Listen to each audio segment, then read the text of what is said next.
ICE protesters shutting down the highway, cops not responding to suicide calls anymore, and anti-police rhetoric going into the 2020 elections. Time for another episode of Law Enforcement Today. Good morning, Lieutenant Shea. Good morning, Kyle. How are you today? I'm good. For those of you who have never seen the show before, the entire idea is bridging the gap between civilian and civil servant. I bring to you the civilian perspective. And I bring the law enforcement perspective. You know, it's a good collaboration between Kyle and I to discuss topics that you wouldn't normally see in the mainstream media. And if you do see it in the mainstream media, you see typically a 45-second long piece without any actual discussion about what's happening in society these days. So let's start with the ICE protesters. Over the weekend, you had more than 100 protesters who were arrested by NYPD because they decided to shut down a highway. Thoughts on that? Well, if you're going to do things like shut down a highway, regardless of what your reason is, law enforcement's going to take the appropriate action. You know, I don't think we look at it as having a political angle in this. Absolutely not. I think the law enforcement officers did what they had to do in order to ensure the safety of those traveling. Here's what's a very scary possibility. First of all, what if you are in an ambulance having a heart attack on the way to a hospital? There is a very real threat that this creates, but there's also a danger to them, right? All it takes is one person who's sick and tired of this, who's got a big truck to lay on the gas, and now you've lost a bunch of people who are arguably trying to exercise their First Amendment rights. But is this the way to do it? No, we look at what are the legal ways to exercise your First Amendment right. Shutting down a highway and creating a public hazard, like you mentioned, if an ambulance needs to get somebody to a hospital, if a fire department needs to respond to an active fire and there's a roadway that's shut down, they're unable to do that. I mean, take a look at some of this footage. You see literally hundreds of protesters come out, they roll out sort of pseudo fencing over the highway. The sad truth of this is that so many of these protesters were uneducated on the facts about the need for ICE and the relationship that we need to have between ICE and law enforcement. What does this mean for the future? You know, it's one of those things where I think there's a mentality that people gather and they take what they feel is a common goal. And in this case, protesting against legal actions by ICE, that's obviously an issue. Regardless of what your political motives are behind doing something like this, if you're going to take a criminal action in protest, law enforcement is going to take their appropriate steps to take you into custody and arrest you for that action. I think what's scary is that in society right now, we're seeing a forced divide between federal law enforcement and local and state law enforcement. So if you look at New Jersey, for example, you've got the state attorney general who's put out an edict saying sheriff's offices, police departments cannot cooperate with ICE. That is arguably an unlawful order. It's in violation of, a number of laws. You're seeing the same thing in Portland, Oregon, where you've got a mayor that has prevented law enforcement from responding to 911 calls from ICE agents who were trapped amidst violent protests. How do you, in law enforcement, thank God we haven't seen this necessarily here, but how do you draw the line between enforcing the law and being given mandates by whether it be the community or politicians? You know, it comes down to we receive our orders from our superiors and our superiors receive their orders from their superiors and so on and so forth. And if things are happening in a given state, given town, the people in that area, if they disagree with those actions, need to act upon that by exercising their rights to vote and vote those who they feel are going to make the best decisions. So for law enforcement, we're going to take whatever orders we're given by our superiors and do that. But when it comes down to it, we understand that we operate because we have the trust of the public, and the public is the ones that decide how those actions are taken in terms of the laws that are on the books. So I'm going to play devil's advocate here for a second.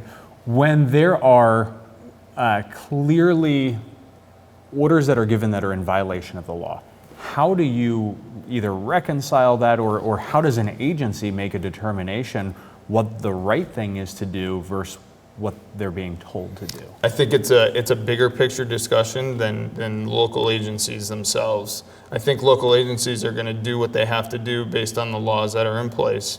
And ultimately, if things look to be illegal, immoral, that's for the politicians to decide and for us to act on.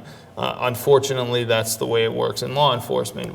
If we feel that something is illegal or immoral, but the politicians have put that law on the books, we have to enforce that law. It's part of that operation that law enforcement does. So speaking of politicians, we're going into the 2020 elections, and without getting political on the show, I do think it's important to talk about a lot of the anti-police rhetoric that we're seeing out there, whether it be ICE or it be about systematic racism. We are seeing a tremendous number of politicians who are attacking law enforcement on a daily basis. How do you, in law enforcement, continue to do your job knowing that there are people out there that are creating a greater divide? I think law enforcement as a whole is a bipartisan issue. It's not a one party or the other discussing how they're either going to support or they're not going to support law enforcement. When we look at society as a whole, law enforcement is necessary. And we need to discuss on a bipartisan level how to make our law enforcement officers the best that they can be. Put them in a position to do things efficiently and effectively. Because when it comes down to it, we're out there ensuring public safety. And without the support of our politicians, it's hard for us to do that job. You use the word bipartisan like that's really a thing. Like that still exists in society these days, and we're in a really scary place. We're in a place where bipartisan seems to have gone away, and it seems to be this incredible polarization between the left and the right. And I think anyone who's in the middle is arguably probably in the middle because they just want out of it. Like they're so sick and tired of the drama and the infighting.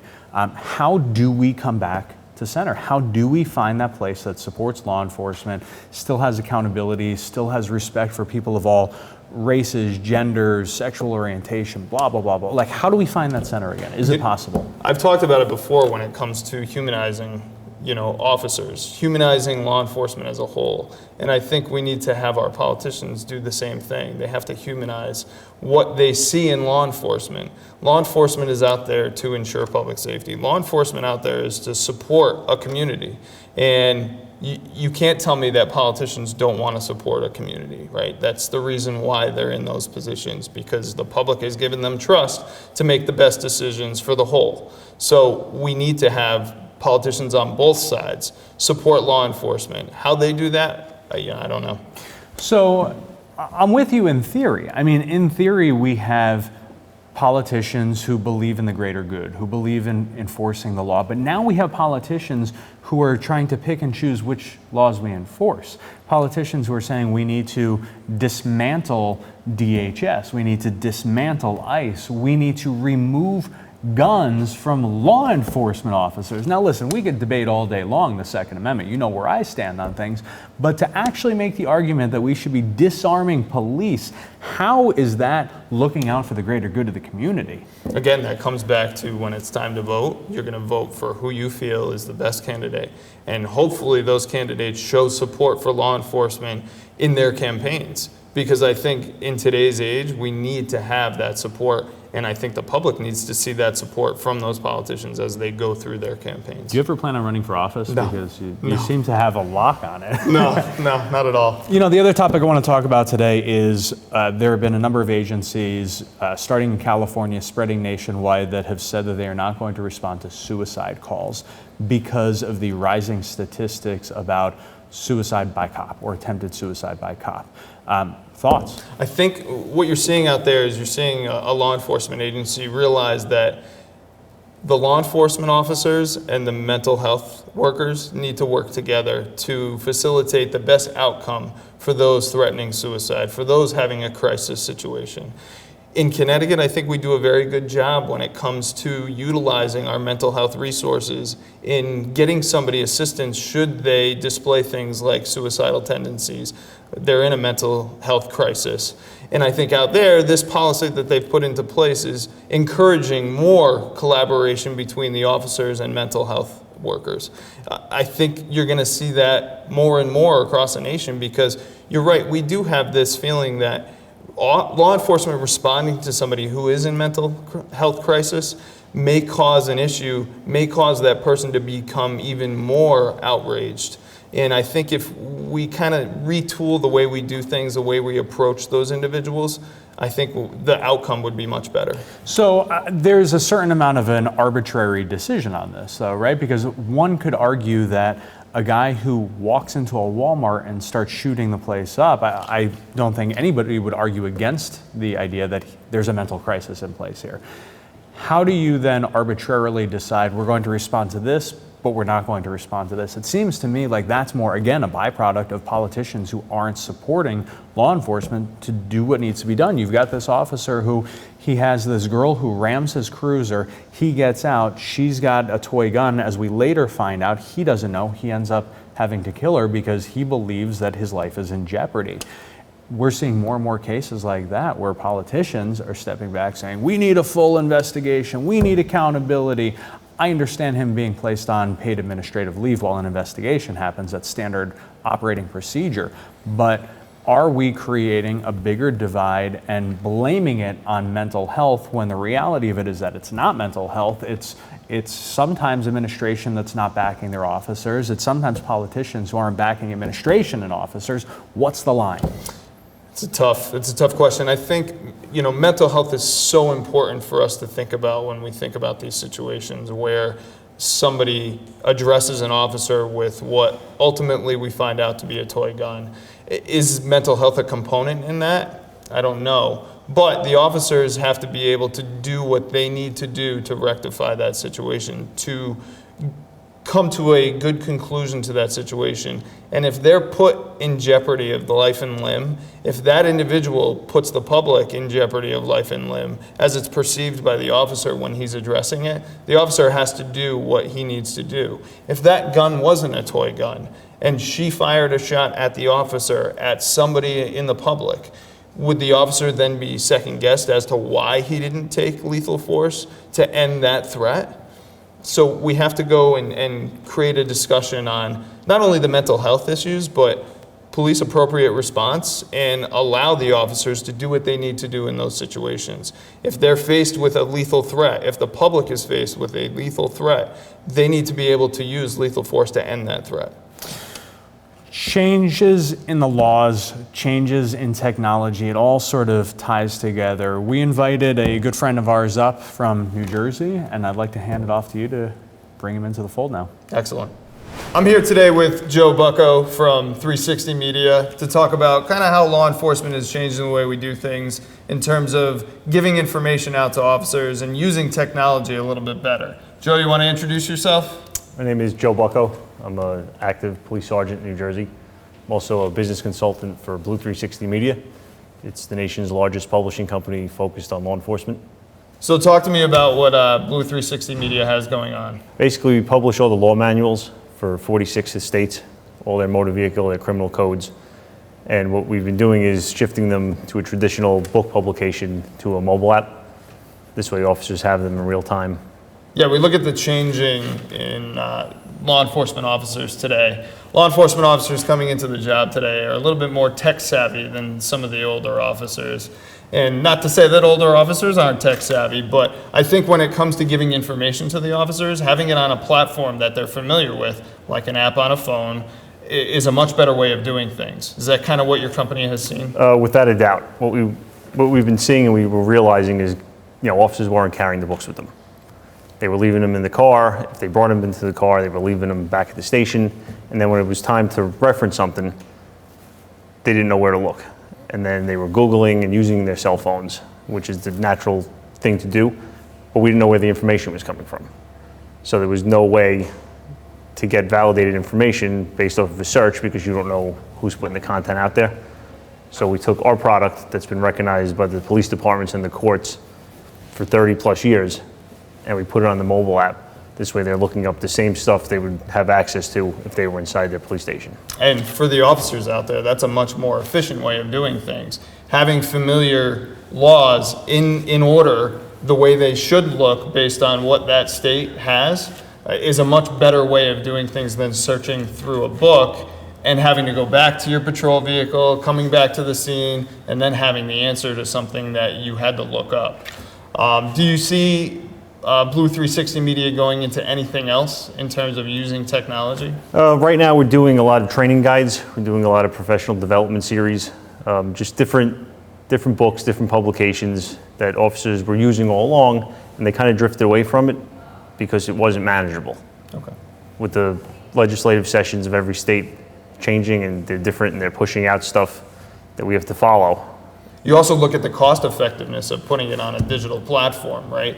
Back when you were doing traditional media in terms of publishing books, that's a pretty big cost every time a law changed. Over and over again, you have to publish a new book every time the laws are changing, and having to not do that using digital media and the speed at which you can get the changes out to officers on the road is much better using an app. Before you came out with this app, typically if an officer wanted to look out for information, he had to go to an index in the back of a book. It may take him 5-10 minutes to find the actual statute.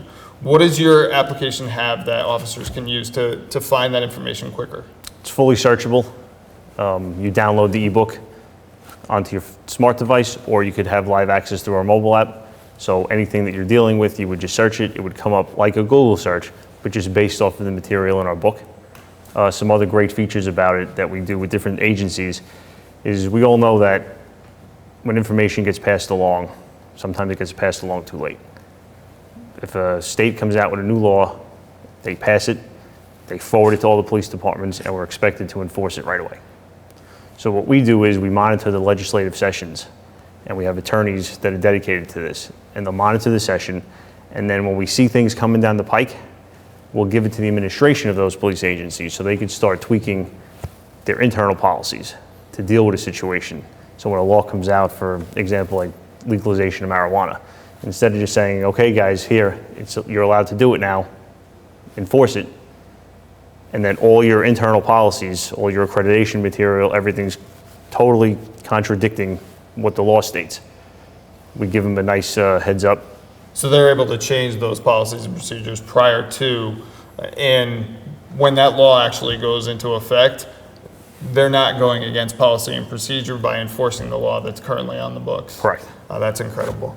So if anyone out there wants more information on how to utilize Blue 360 Media, where can they turn? Our website's the best way. It's going to be blue360media.com, and we have customer service numbers, and however we can help. We're super law enforcement friendly, and we're here to help.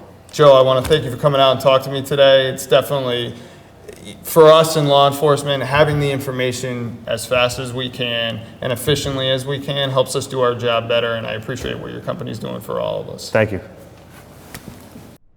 Guys, we are so appreciative that you've taken the time to watch this episode and all of the others. Not a bad one. Not a bad one at all. You tend to get me a little bit fired up on a Monday morning. It's okay. I know you like to take your angle, and I like to bring you back. Guys, the whole idea again is bridging the gap between civilian and civil servant. You're not always going to agree with what I have to say, what he has to say, but we do hope that you will help us engage in civil conversation, civil discourse. We once again leave you with the faces of the officers we've lost in the line of duty so far in 2019, set to Dave Bray's last call. Thank you all for watching. Thanks for sharing. God bless America.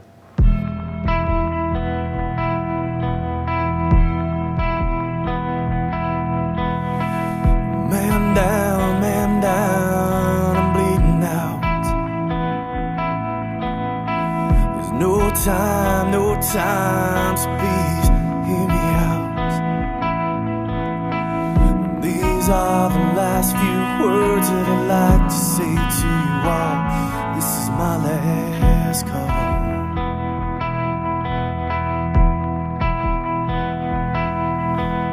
Tell my wife I love her, and that I won't be home tonight.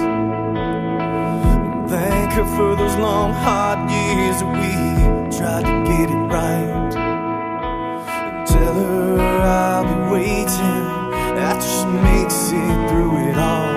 This is my last call. But ask her to forgive me. Forgive me. Forgive me. Tell her I'm sorry.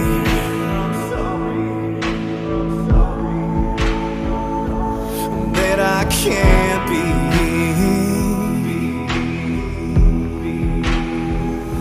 the man that she's gonna need.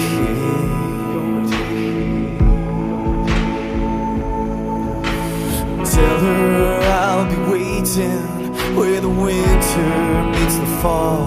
This is my last call.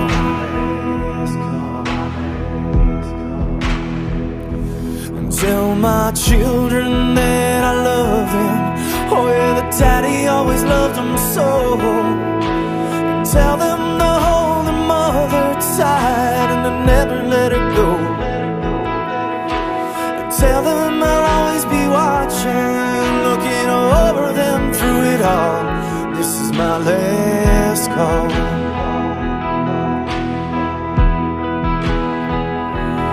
Tell him to fight for me.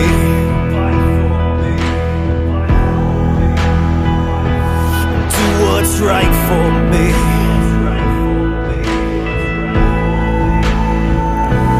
Choose the light for me. But don't ever forget me.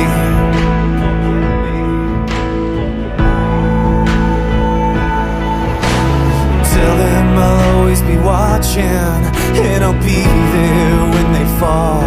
This is my last call.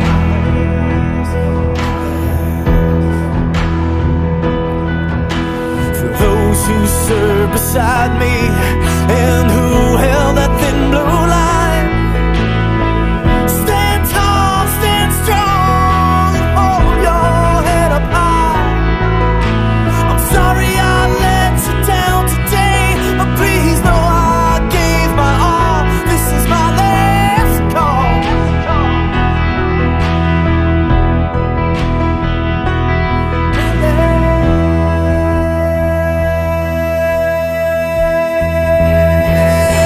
So raise a glass for me.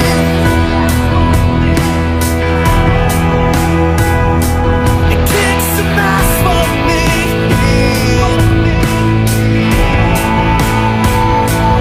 Ring a bell for me. Send them straight to hell for me.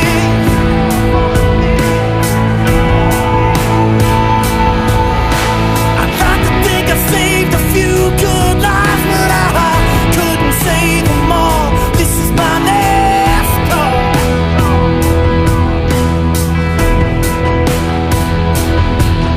Yeah, I'd like to think I saved a few good lives, but I couldn't save my own. This is my last call.